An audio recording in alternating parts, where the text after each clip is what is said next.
Hello students, welcome back to my YouTube channel. आज के video में हम पायलट स्टडी के बारे में पढ़ेंगे।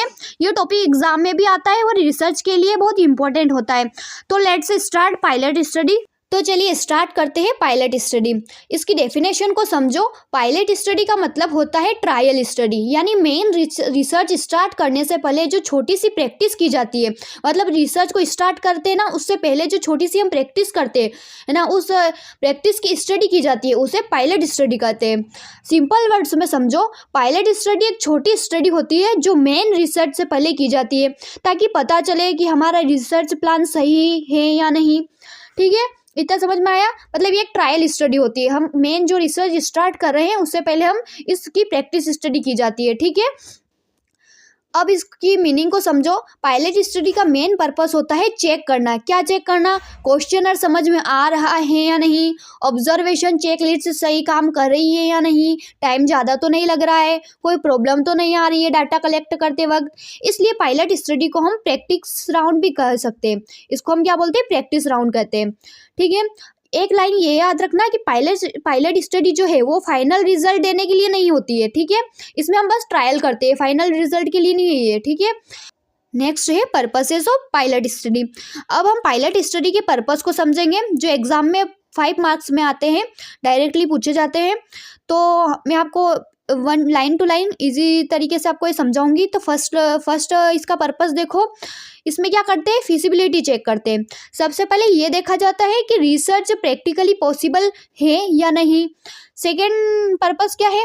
इसके अंदर क्या करते हैं? टूल टेस्ट करना। मतलब क्वेश्चनर, इंटरव्यू शेड्यूल या चेकलिस्ट क्लियर है या नहीं, या कन्फ्यूजिंग है, ये पायलट स्टडी में पता चलता है। ठीक है, अब थर्ड पर्पस में क्या है? प्रॉब्लम्स आइडेंटिफाई करते हैं हम। अगर सैम्पलिंग मेथड्स या वेरिएबल्स में कोई दिक्कत है, सैम्पलिंग में, मेथड्स में या वेरिएबल्स में कोई दिक्कत है, तो वो यही पकड़ में आ जाती है। ठीक है, फोर्थ पर्पस में क्या है? टाइम एस्टिमेट करते हैं। मतलब डाटा कलेक्ट करने में कितना टाइम लगेगा, ये भी पायलट स्टडी से पता चलता है हमको। फिफ्थ है रिसर्च का प्रैक्टिस देना। रिसर्चर को क्या मिलती है? इसमें प्रैक्टिस मिलती है। कैसे? रिसर्च को कॉन्फिडेंस मिलता है इसमें, और एक्चुअल स्टडी के लिए रेडी हो जाता है वो रिसर्चर। ठीक है, अब सैंपल साइज को समझना। Sample size of pilot study, इसकी सैंपल साइज को समझो। पायलट स्टडी में सैंपल साइज छोटा होता है, usually 5 to 10% of total sample. हम रिसर्च करने से पहले सैंपल लेते हैं, उसमें से भी 5 to 10% हम लेंगे। अब इसका इम्पोर्टेंट पॉइंट है कि पायलट स्टडी के सब्जेक्ट को मेन स्टडी में इंक्लूड नहीं करते। जब मेन स्टडी करते हैं ना, तब हम जो पायलट स्टडी के लिए जो जिन सब्जेक्ट को अपन ने सिलेक्ट किया था, जो 5 से 10% ये सिलेक्ट किए थे, उनको हम मेन स्टडी में इंक्लूड नहीं करते इसके अंदर। ठीक है, अब steps of pilot study. Pilot study की स्टेप्स बिल्कुल मेन स्टडी जैसे होते हैं, बस स्केल छोटा होता है इसके अंदर। तो इसके स्टेप्स क्या होंगे? छोटा सैंपल सिलेक्ट करो, मतलब सैंपल जो है उसको छोटा सिलेक्ट करो। सेम रिसर्च डिज़ाइन यूज़ करो, टूल अप्लाई करो, प्रॉब्लम्स नोट करो, डाटा एनालाइज करो, टूल या मेथड्स इंप्रूव करो, फिर मेन स्टडी स्टार्ट करो। ठीक है, आपको स्टेप्स समझ में आए कैसे लाइन टू लाइन करना है अपन को चीज़ें। अब नेक्स्ट है एडवांटेज समझो। इसके एडवांटेज क्या है पायलट स्टडी के? पायलट स्टडी के क्या फ़ायदे हो सकते हैं? एरर्स पहले से ही पकड़ में आ जाते हैं। जो एरर्स है वो पहले ही पता चल जाते हैं अपन को। रिसर्च क्वालिटी इंप्रूव होती है, टाइम और मनी वेस्ट होने से बचता है, टूल ज़्यादा रिलायबल बन जाता है। अब इसके कुछ लिमिटेशंस भी है। पायलट स्टडी के कुछ लिमिटेशन क्या हो सकते हैं? एक्स्ट्रा टाइम लगता है इसके अंदर, एक्स्ट्रा एफर्ट्स चाहिए हमको, इसका रिजल्ट जनरलाइज नहीं किए जा सकते। ठीक है, ये ट्रायल के लिए होता है, इसलिए इसका रिजल्ट हम जनरलाइज नहीं करते।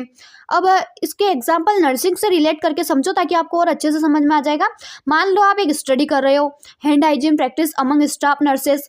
तो पहले आप 5 नर्सेस पर पायलट स्टडी करोगे, ताकि क्वेश्चनर क्लियर है या नहीं ये पता चल जाएगा, ऑब्जर्वेशन चेकलिस्ट सही काम कर रही है या नहीं। ठीक है, तो इसका कंक्लूजन क्या होगा? पायलट स्टडी नर्सिंग रिसर्च का एक बहुत इंपॉर्टेंट स्टेप है। ये मेन रिसर्च को स्मूथ, एक्यूरेट और साइंटिफिक बनाता है।